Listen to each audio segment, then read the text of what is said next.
निश्चित रूप से आज का दिन हम लोगों के लिए एक ऐतिहासिक दिन है। कैसे वक्ता जो शांति निकेतन से चलकर साहेबगंज महाविद्यालय में परीक्षक के रूप में आए थे और मेरे आग्रह पर वो आज इतने कष्ट झेलकर हमारे बीच हैं, तो मैं चाहूँगा कि आप लोग इनका तालियों से स्वागत करें। सरकार ये मॉडल कॉलेज राजमहल है, एक आदर्श महाविद्यालय के रूप में बनाना ये सभी छात्र छात्राओं का पहला धर्म बनता है, कर्तव्य बनता है और ये उम्मीद और आशा और अपेक्षा रखेंगे कि आप लोग अनुशासित रहें। दूसरा कि पढ़ाई में आप पूरा फोकस होकर पढ़ें, क्योंकि समन्वय की बात कही गई, उसमें मैं यही चाहूँगा कि जो समन्वय और प्रबंधन कहा जाता है कि time management is life management, आप समय का अपने प्रबंधन करें। खास करके आप सभी लोग जो पढ़ाई करते हैं उसके साथ साथ हमारे यहाँ कुछ विषयों की जैसे क्रिएटिव राइटिंग है, कंप्यूटर का है, तो उस समय भी आप अपना ध्यान रखें। क्योंकि आप लोग एडमिशन करने में आए तो मैं अपने वाणी को विराम देते हुए कि आप लोग खूब से पढ़ें और आगे बढ़ें। बहुत बहुत धन्यवाद। नमस्ते, प्रणाम। मैं हूँ दीपाली गुप्ता और आप देख रहे हैं लुक इन। तो लुक इन में आपका स्वागत है। मॉडल कॉलेज राजमहल में एक विशेष व्याख्यान कार्यक्रम आयोजित हुआ, जिसमें गोस्वामी तुलसीदास की साहित्यिक साधना पर गहन चर्चा हुई। कार्यक्रम में देश के प्रतिष्ठित विद्वान सह विश्व भारती शांति निकेतन के हिंदी विषय के विभाग अध्यक्ष प्रोफेसर डॉक्टर सुभाष चंद्र रॉय मुख्य वक्ता के रूप में उपस्थित थे। अपने प्रभावशाली वक्तव्य में प्रोफेसर रॉय ने गोस्वामी तुलसीदास की जीवनी और उनके साहित्यिक योगदान की बहुआयामी विवेचना की। उन्होंने बताया कि तुलसीदास न केवल भक्तिकाल के महान कवि थे, बल्कि एक ऐसे संत कवि थे जिन्होंने समाज के सभी वर्गों को जोड़ने का कार्य किया।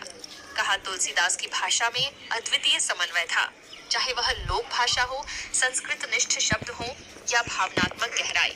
उन्होंने भाषा की मर्यादा का सदैव ध्यान रखा और जनमानस को जोड़ने वाली रचनाएं प्रस्तुत की।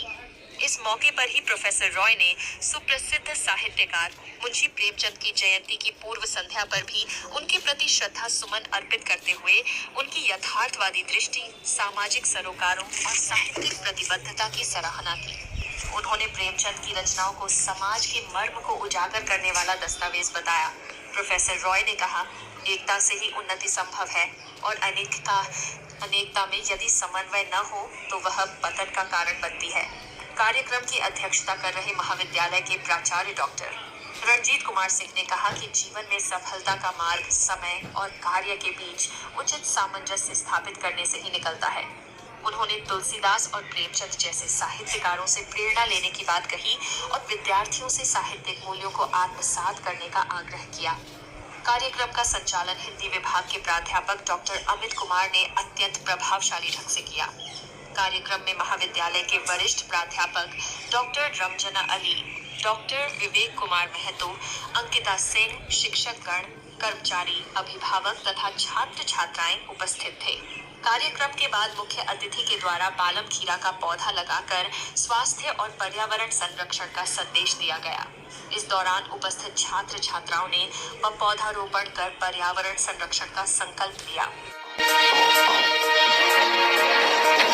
हिंदी साहित्य में इन दो जो हमारे रचनाकार हैं, एक ने अवधी ब्रजभाषा को माध्यम बनाया और दूसरे ने खड़ी बोली को माध्यम बनाया।